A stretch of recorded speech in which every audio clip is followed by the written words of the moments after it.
Hi guys, welcome back to my channel, and if you're new, welcome. So today I decided to do another client tutorial, and I have a special guest. This is Shayla. She's also a makeup artist in Las Vegas as well, and we decided to do a collab. So we did two different videos. On my channel I did her makeup, and on her channel we did like a get ready with me. So be sure to go check out her channel and subscribe to her as well, and watch the video of us get ready if you want to see me do this makeup. And she did a look, but of course it's not on her face anymore because I did this and she wiped it off, and yeah. So it's been a long makeup day. It really has. So make sure you guys go check her out, and if you're not subscribed, please be sure to subscribe. Let me know what else you guys would like to see, and I'll see you guys in my next video, and I thank you guys for your continuous support.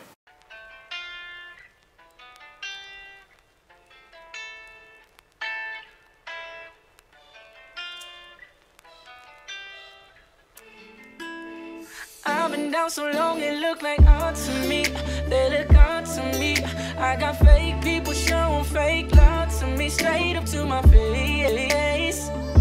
Straight up to my... So first I'm going to start off by concealing her brows, and I always like to conceal the brows first on my clients. It just helps me map out specifically where I'm going to be filling in the brows, and this just gives me a better guideline. And then I primed her eyebrows.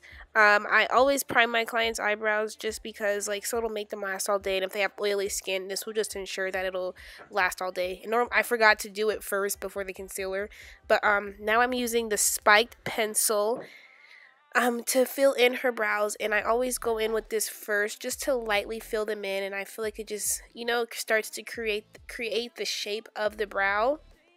And then I take the dip brow in dark brown to just further define the brows, and this was going to give me that darker look on the eyebrow, as well as define the eyebrow even more.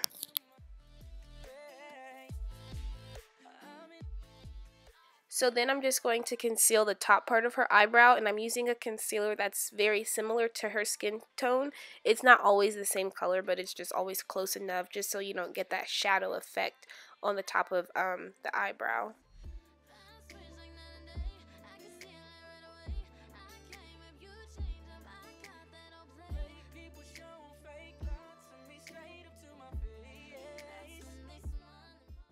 And then now I'm going to take the brow powder duo just to further define the brows even more. This just helps me to like re-outline, especially by where I put the concealer.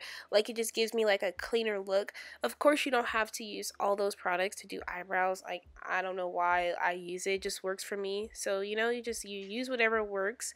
Yeah. And then I'm just going to go back and make sure those lines under her eyebrows are really straight. And then I'm priming her skin. I believe she had combination skin, and so I was using like a oil control lotion and mattifying primer in like the areas that she tend to get more oily. And I always press it in with a beauty blender just to ensure that it, like, you know, it really gets into the skin. And I'm using the black opal beauty sticks, and I always use two. I use like a darker one on the perimeter outside of the face, and I use a lighter one in the center of the face. Just as you would highlight and contour. And as always, I always spray the face with Fix Plus before I blend out the foundation. And I'm just going to blend out this foundation with this Sigma brush. And I'm sorry, I keep walking back and forth in the front of the camera. There wasn't enough space for me to walk behind her, so yeah, I tried to get most of the, like, clip it out on most of them of me walking behind, but that didn't always happen. But yeah, once I'm done blending out the foundation with the brush, I always take a beauty blender and further press it into the skin. And then right now I'm just contouring her face, and I'm just going to cream contour the outside of her face, her cheeks, her forehead, where else, like the jawline area.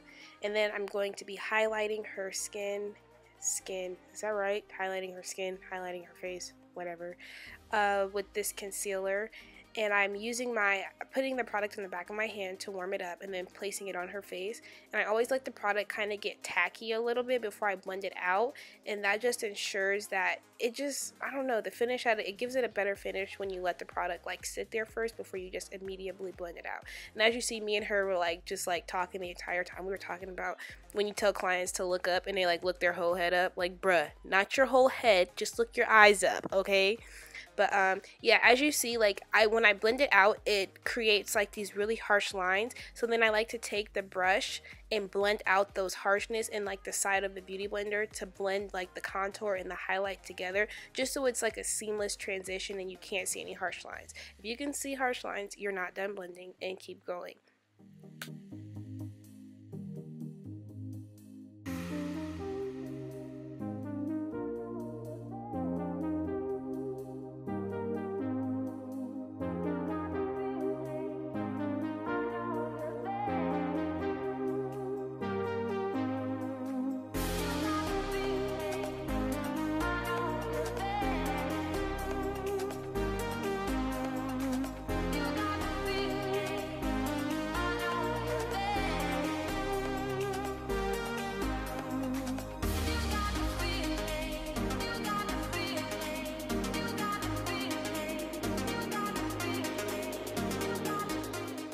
And now I'm going to set the makeup, set the concealer everywhere I concealed, and I'm using the Sacha Buttercup. And make sure there's no creasing before you set it, or else you will set creasing.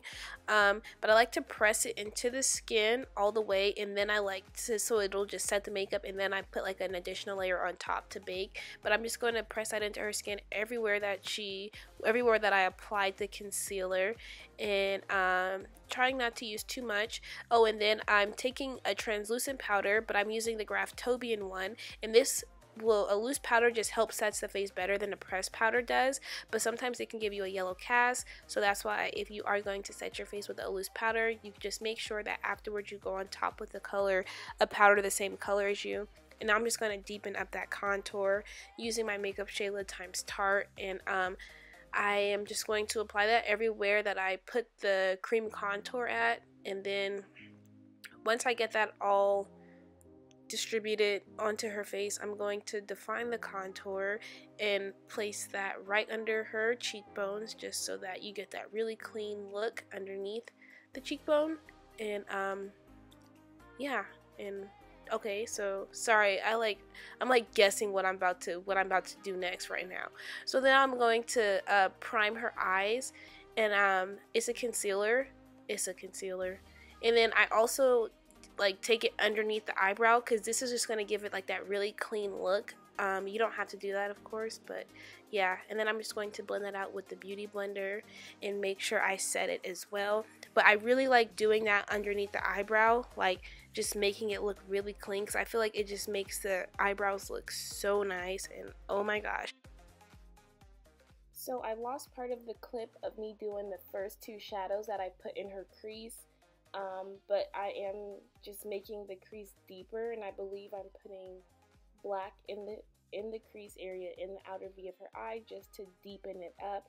And I do apologize for my sound, guys. I'm going to get it together. Yeah, I just have to get new headphones, as simple as that, so I can record my voiceovers. But I like to apply the black shadow all throughout the crease, as well as in the outer V of the eye, just because once I start applying the lid color, it just makes it look way more defined, and it gives the crease more depth. But just make sure you always blend it out, just so you don't have any harsh lines. And I love my Sigma E38 brush to diffuse the crease. And then I'm going to apply this green from the Juvia's Place Nubian 2 palette directly in the center of her eye. And then and it's so pretty, and I did use Fix Plus to apply it, and I use a packing motion when I apply shimmer shadows.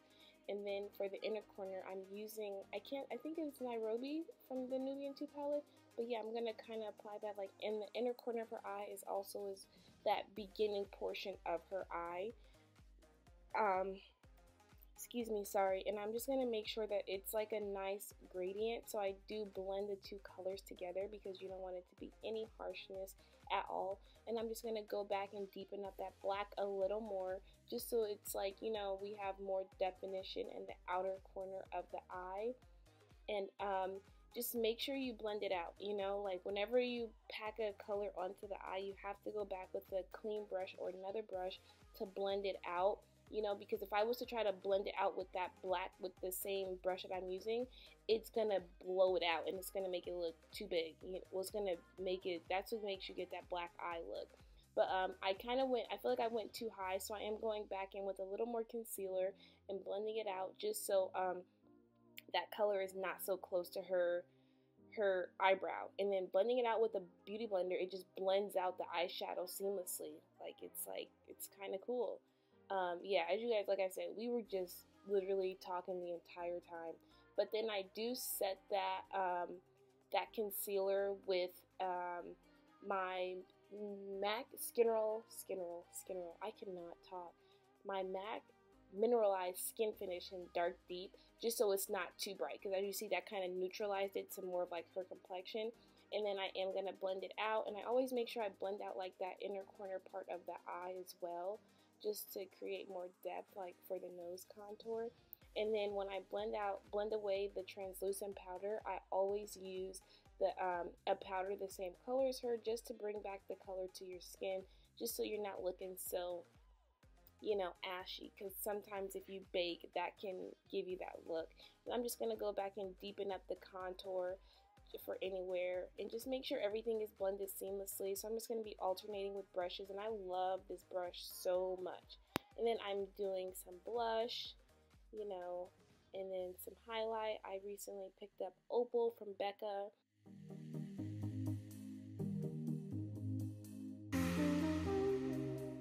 So now I'm just going to spritz her face with Fix Plus to ensure that the makeup doesn't look powdery. And then I am lining her lips with Chestnut, and I always wipe away any excess with the Q-tip first before I line the lips, just so lip liner adheres better to a dry surface versus you having like chapstick on and trying to apply, you know, lip liner on top of that. I don't know why I cannot talk. Please forgive me. But then I'm kind of like bouncing around doing things, but I'm using the Inglot gel liner in 77 to create a wing liner.